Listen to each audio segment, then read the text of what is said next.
Heartthrob Zubeen গাৰ্গৰ নশ্বৰ দেহ চাবলৈ কোনো জাতি বৰ্ণ নিৰ্বিশেষে কোনোবা হিন্দু কোনোবা মুছলিম ভাগ হৈ অহা নাই। সকলো একত্ৰিত হৈ সকলোৱে চাবলৈ আহিছে। কাৰণ সমগ্ৰ অসমখনত জাতি বৰ্ণ নিৰ্বিশেষে উচ্চ নীচ সকলো ভেদাভেদ পাহৰি একেলগে থকাটো জুবিন গাৰ্গে বিচাৰিছিলে। সেয়েহে জুবিন গাৰ্গে কৈ থৈ গৈছিলে যে মোৰ কোনো জাতি নাই, মোৰ কোনো ধৰ্ম নাই। সেয়েহে হাৰ্টথ্ৰব জুবিন গাৰ্গে অসমখনক সকলোকে একত্ৰিত কৰি ৰখাৰ স্বাৰ্থত, সকলোকে এক কৰি ৰখাৰ স্বাৰ্থত যিধৰণে কাম কৰি গ'ল আৰু ফলশ্ৰুতিত আজি সমগ্ৰ লাখ লাখ জনতা, মিলিয়ন জনতাৰ আজি মৰম পাইছে। আৰু এই সময়খিনিত আজি ইমান বেছি মানুহ আহিছে যাৰ ফলত এতিয়া বিশ্বৰ ৰেকৰ্ড হৈ পৰিছে।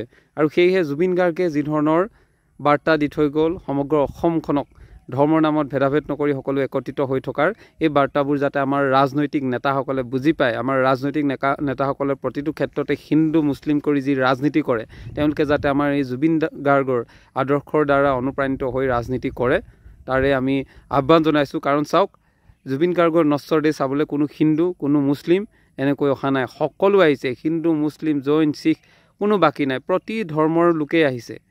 কিন্তু আমাৰ ৰাজনৈতিক নেতাসকলে যি ধৰণৰ কথা কয়, যি ধৰণৰ ভাষণ দিয়ে, সেই ভাষণত হিন্দু মুছলিম যিদৰে কৰে, তেওঁলোকে যদি অৱস্থা বা তেওঁলোকৰো নশ্বৰ দেহ চাবলগীয়া অৱস্থাত ভৱিষ্যতে, তেতিয়া কিন্তু কেনেকুৱা হ'ব ভাবকচোন।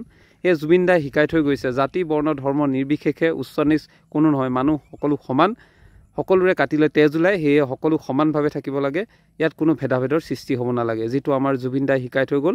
আৰু সেইবাবেই আজি হাজাৰ হাজাৰ কোটি কোটি শ্ৰোতা, কোটি কোটি গুণমুগ্ধ আজি জুবিন গাৰ্গৰ বাবে কান্দিছে।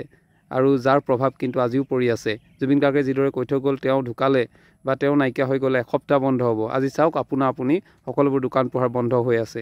সেয়ে আমি জুবিন গাৰ্গৰ পৰা শিকিব লগা বহুত থাকি গ'ল। জুবিন দাৰ পৰা আমি শিকিবলগীয়া বহুত আছে, যিখিনি তেওঁ সঁচাই বহু ক্ষেত্ৰত কৈছে যে জুবিন গাৰ্গ এজন ভগৱান। আমি মানিছোঁ তেওঁ ভগৱানৰ দৰে, কাৰণ ইমান কোৱালিটি হয়তো কোনো শিল্পীৰ নাই। যিমান 38,000 ওপৰত ইমানখিনি গান গাই থৈ গ'ল, প্ৰতিদিনেই 38টা 40টাকৈ গান ৰেকৰ্ড কৰিলে। এনেকুৱা হয়তো শক্তি জুবিন গাৰ্গৰ বাহিৰে বেলেগৰ নাই, আৰু আমি হয়তো ভৱিষ্যতেও দেখিবলৈ নাপাম।